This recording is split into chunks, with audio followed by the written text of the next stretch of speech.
Okay, alright. Update po tayo sa Kimpoga na for today, guys.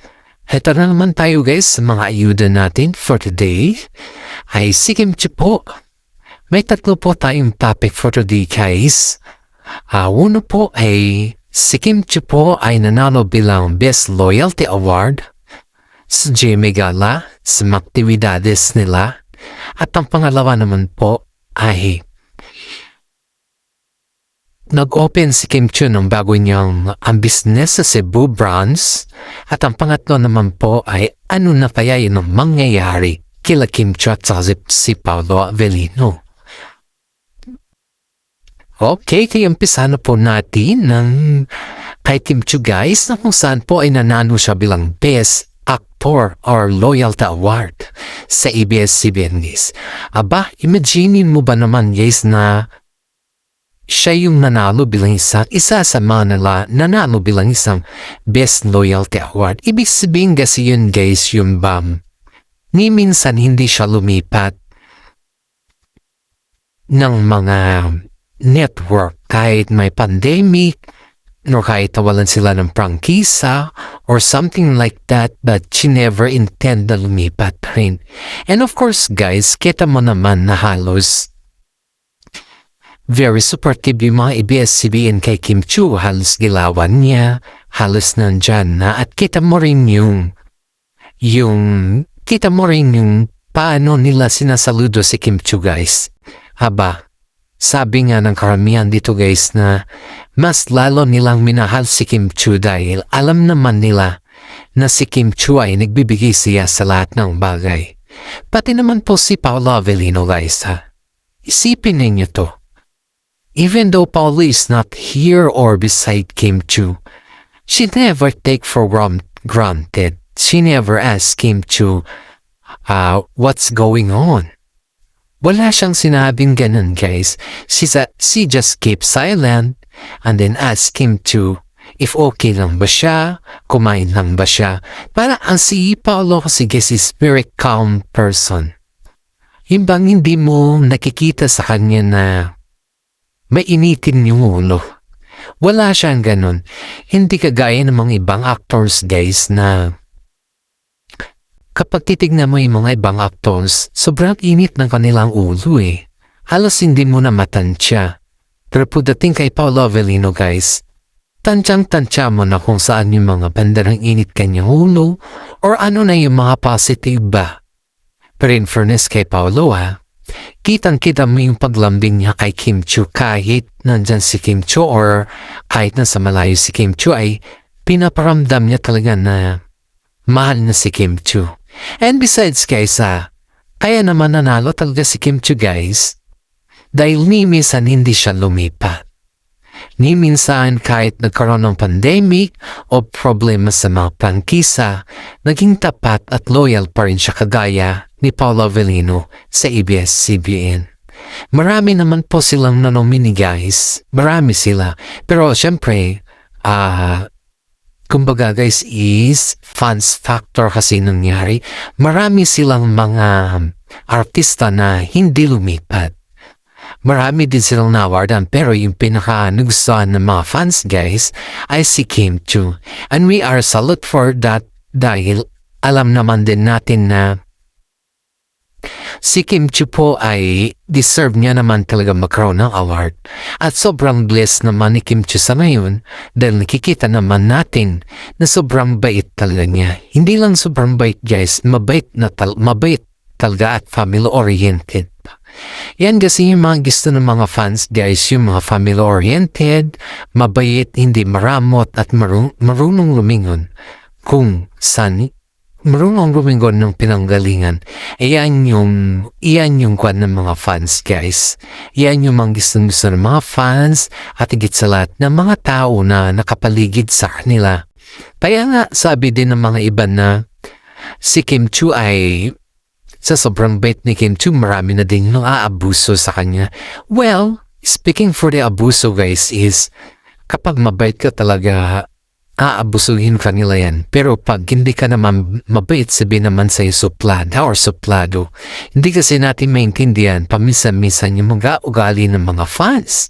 Kasi isipin mo to guys yung mga ugali ng mga fans na hindi mo talaga ine-expect, ganyan talaga sila manira Expect and unexpected kasi ang term sa kanila. Kung sa lagay na alam natin kung saan naman tayo, kung ano yung patutunguhan ba, I mean, kung saan yung level tayo, isipin mo yun. Kasi ang hirap sa mayon guys na mag-iisip tayo pero hindi naman natin alam kung saan nanggaling yung iniisip natin, di ba? Ang hirap kasi guys, ang hirap yung isipin mo na parang kayo na hindi mo maintindihan. Yun po yung point dito guys kung bakit hindi lumipat si Kim Chiu sa mga iba-ibang network dahil gusto niya ang ABS-CBN. Heto na naman tayo guys. Ang dami naman tayo ngayon for the day. At si Kim Chiu po ay dumaan sa sinasabi natin na problema. Kaya is something like fishing sinasabi. Ito na naman guys, hindi naman lahat na nakikita natin or nakakasalabuhan naman. At least kaya nila Kim Chiu at saka si Paolo Benigno guys ay true friend na. Dun sa, dun sa aktibidades nila ngayong Christmas. Yung papalating na Christmas guys, may mga first pong nagsasabi dito na si Kim Chiu daw guys ay maharte. Maharte daw si Kim Chiu guys. Ewan lang natin kung that is true or ano guys kasi ito maharte daw si Kimi. Ang sabi naman ng karamihan, hindi siya maharte. Ganyan lang talaga siya magsalita.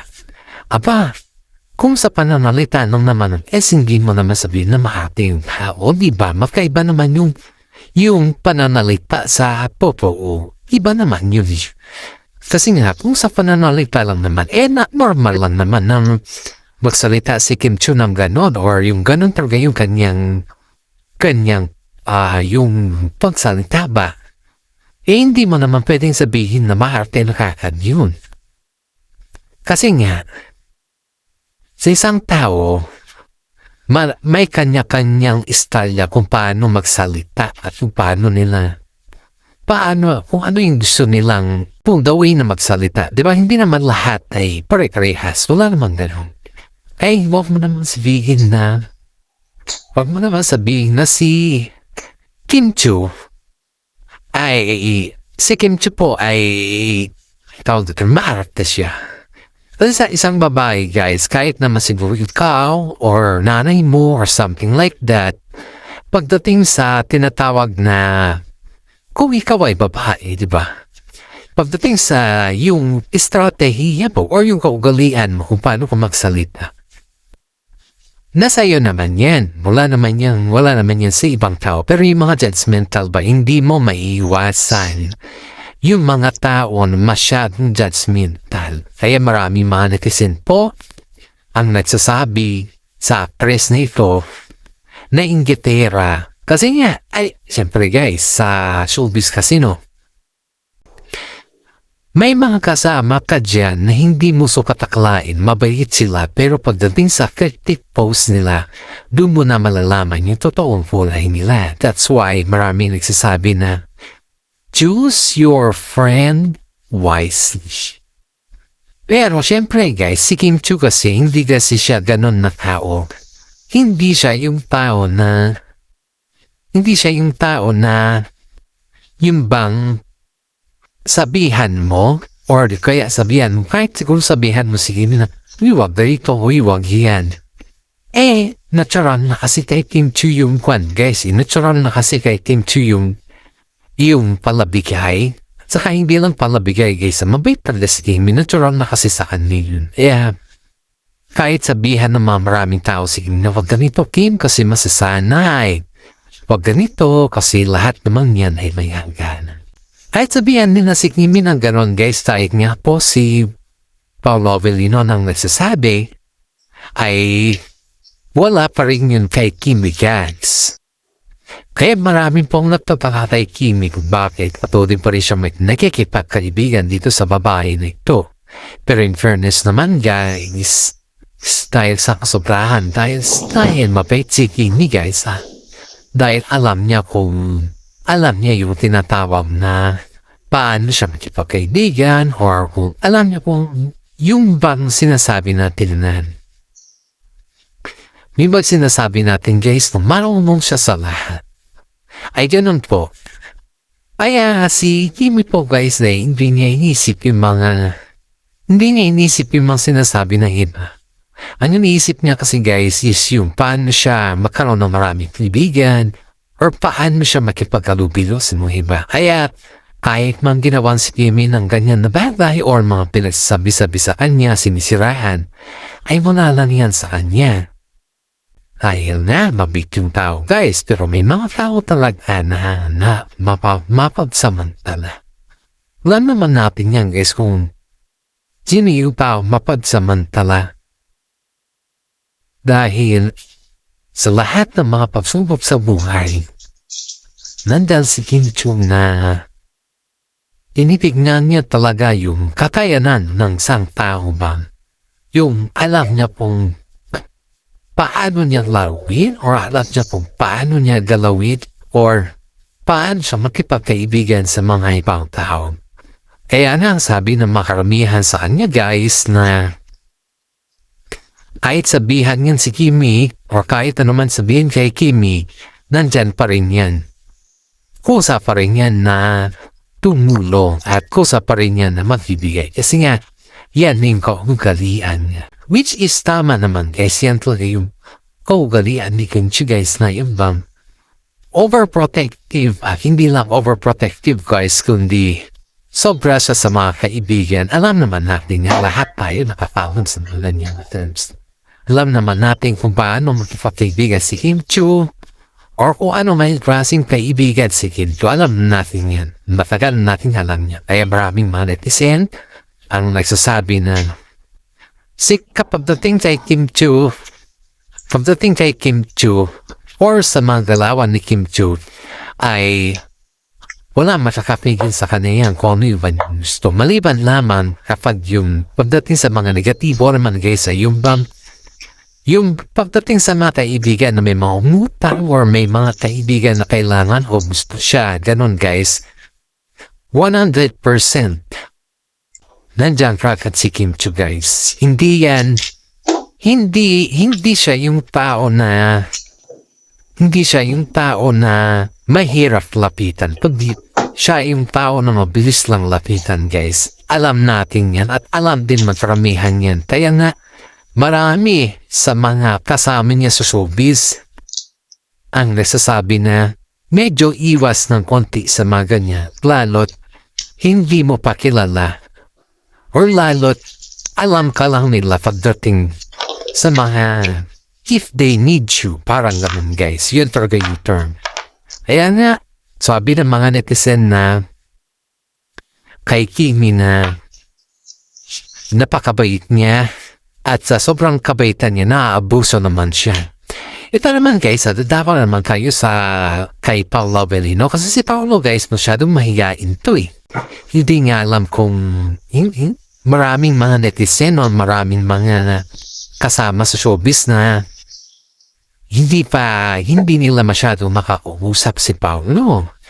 Ang sabi naman kay Paolo guys, ito yung sabi nila, yung comment nila kay Paolo guys na sabi nila na masyadong mayayain si Paolo at hindi siya nagsasalita. Pero kumbaga it's not a friendly daw. Hindi daw friendly si Paolo. I don't know guys kung that's true ha. Kasi marami naman nagsasabi na hindi talaga nagsasalita si Paolo hanggat hindi mo siya kausapin. Yan yung katotohanan. Pumapansin lang siya guys. Pumapansin siya. Normal lang naman. Pero yung siguro yung gusto na makaramihan na yung as in na kagaya kay Kim Chu.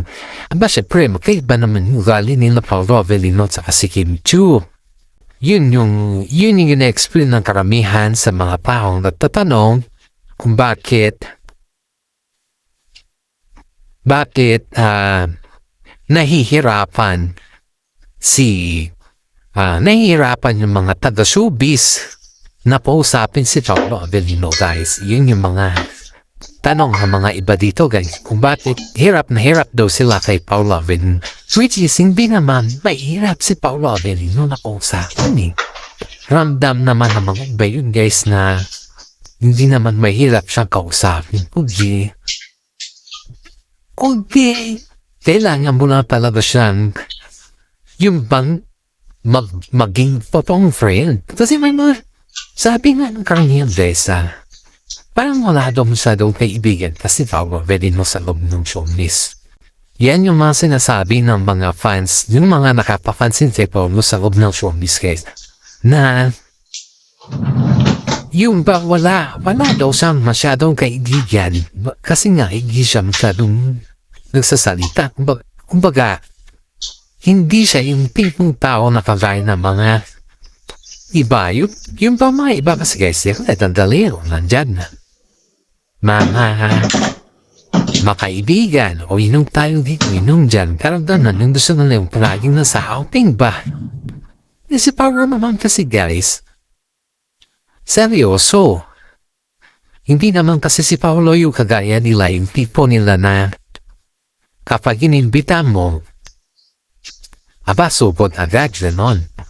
Si Paolo may pinapatayo silang bagong business ni Kimi. At yung business silang dalawa, yun